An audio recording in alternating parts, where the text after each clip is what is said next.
Have you ever made a snap judgment that you later regretted? You just jump to a conclusion and it turns out to be completely wrong? Well, it turns out there's a hidden war going on inside your mind. And today we're diving into that groundbreaking concept from Nobel Prize winner Daniel Kahneman's book, Thinking Fast and Slow. All right, let's kick things off with a little challenge. I'm going to ask you a question, and I want you to go with the very first answer that pops into your head. Seriously, don't overthink it. You ready? So take a look. Don't pull out a calculator, just let your gut instinct give you an answer. Got a number in your head? Hold on to it. So did you think 10 cents? If you did, you're in really good company. More than half of the students at top universities like Harvard and MIT gave that exact same intuitive answer. But here's the thing. That's not the right answer. The correct answer is actually 5 cents. Yeah, think it through for a second. If the ball is 5 cents and the bat is $1 more, that's $1.05. Add them together and you get $1.10. That little mistake, that confident leap to the wrong conclusion, that is the glitch that Kahneman's work so brilliantly uncovers. And this has nothing to do with how good you are at math. It's all about how our brains are wired. We're all programmed with these mental shortcuts that, honestly, can lead us astray. It's a universal feature of the human mind. So let's pull back the curtain and see what's really going on in there. Kahneman suggests we think about our mind not as one single thing, but as a kind of psychodrama with two main characters, two systems that are always interacting and, well, often fighting with each other. So meet System 1, the impulsive hero of our story. It's fast, automatic, intuitive, and it's always on. It's the part of you that just knows 2 + 2 = 4, or can instantly detect anger in someone's voice.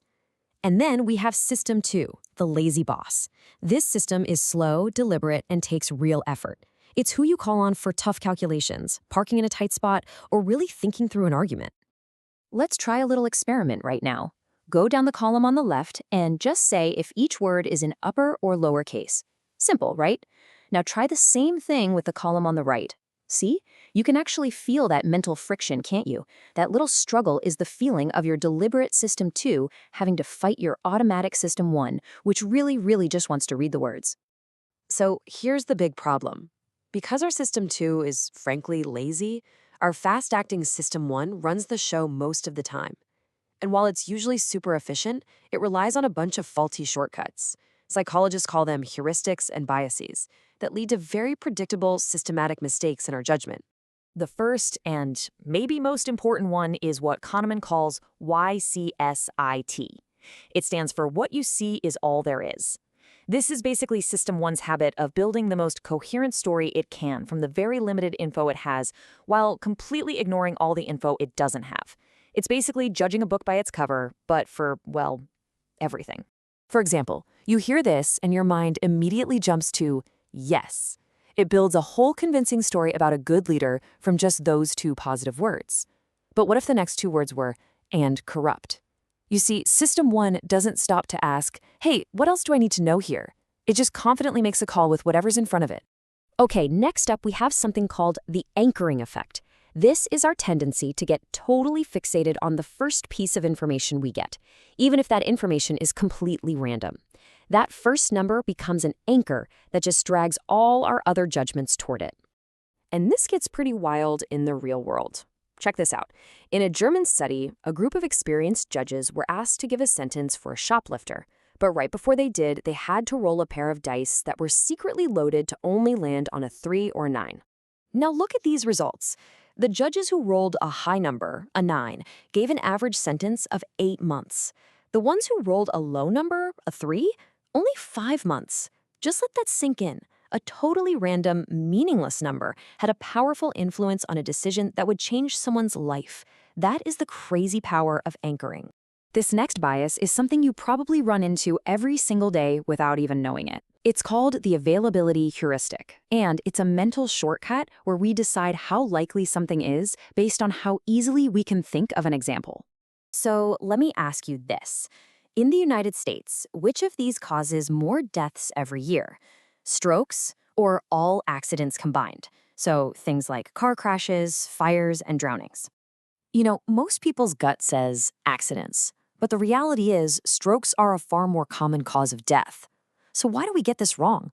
Because accidents are dramatic. They get tons of media coverage. They create these vivid, easy-to-recall images in our heads. Strokes, not so much. Our System 1 mistakes how easy something is to remember for how often it actually happens. So, if our minds are this full of glitches, what on earth are we supposed to do about it? Well, the answer isn't to try and get rid of our fast, intuitive System 1. It's to learn when to wake up our lazy but much more powerful System 2. Now, it's absolutely crucial to understand this. System 1 is not the villain here, not at all. It's the source of most of the things we do right. It's what lets us navigate the world, understand what people are saying, and drive a car without being paralyzed by endless analysis. The great thinker Herbert Simon put it perfectly. He said true expert intuition is really just pattern recognition that comes from thousands of hours of practice. You know, a firefighter's sixth sense about a building about to collapse, or a chess master's brilliant move, that's a highly trained System 1, not just some random guess. So the real secret to thinking better isn't to just shut down your intuition. It's to get better at knowing when that intuition is a reliable expert and when it's probably just a biased shortcut. And here's a pretty simple way to do that. First, just be aware that these two characters are in your head. Second, learn to spot the red flags, situations where System 1 gets unreliable. This is usually when the stakes are high, like with a big financial decision, or when you're in unfamiliar territory. And finally, when you see a red flag, just consciously slow down. Wake up System 2. Ask yourself, okay, wait, what might I be missing here?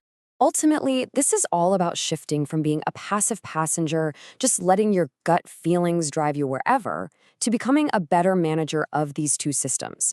It's about getting the fast-thinking hero and the slow-thinking boss to work together a little better. So, I'll leave you with this question. Now what you know about these two systems warring inside your mind, what are you going to do? The next time you have that really strong, confident gut feeling about something, will you stop for just a second and ask your System 2 for a second opinion?